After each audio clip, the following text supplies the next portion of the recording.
You and your friends decided to summon a demon. You were excited that it worked, although it was somewhat undercut by your best friend giving the demon an awkward hi dad. The room filled with smoke and screams. Burning heat flowed from our ritual circle, stifling and choking in its intensity. The atmosphere of the hells overtook, infecting the air with its inherent malice.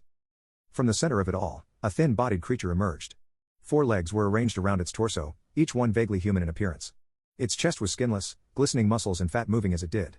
2 stubby arms extended from its shoulders, ending in wide hands. Yet its fingers grew to a gruesome length, like fleshy tentacles. Its head boasted but a single eye, placed central on its face. 2 slits either side opened and closed as it breathed, a wide mouth filled with broken and oddly placed teeth. No horns rose from its skull, instead its skin failed to cover the entire bone. It stared at us, breathing slowly. Finally it spoke, its speech measured.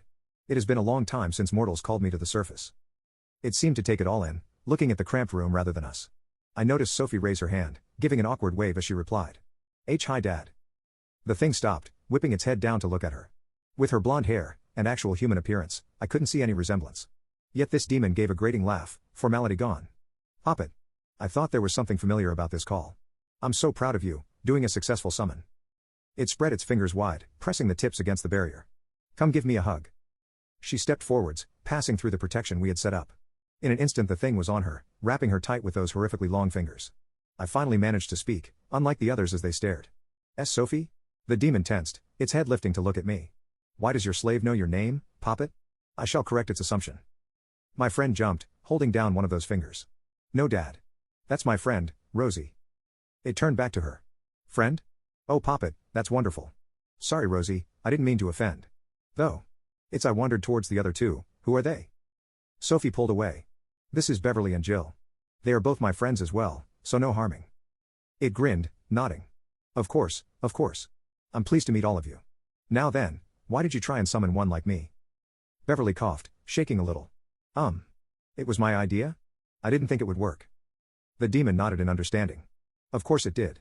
You had my little imp here helping. But you do realize, a successful summoning can't be sent back, until a deal has been made. Sophie winced, finally stepping away. Oh, sorry for calling you up here then Dad. We didn't exactly have anything in mind. I took a step back, finding the wall behind me.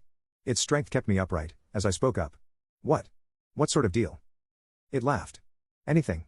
Muscle, power, information, money, anything at all. Provided you are willing to pay the price of course. It looked down at Sophie, laughing. But you have already paid the price. It's been too long since I've had one of your hugs Poppet. So I'll help out, so long as your request isn't too great. Jill slumped to the ground, her legs finally giving out. Beverly rushed to her side, holding onto her as her head reeled back. Jill. I pushed my way off the wall, moving with wobbling steps. I heard Sui whisper, turning my head to her as I realized what she said. Dad, give them power like me please. I don't want to lose them. It nodded, giving her another hug as my eyes fell open. Very well my sweet one. It will be done.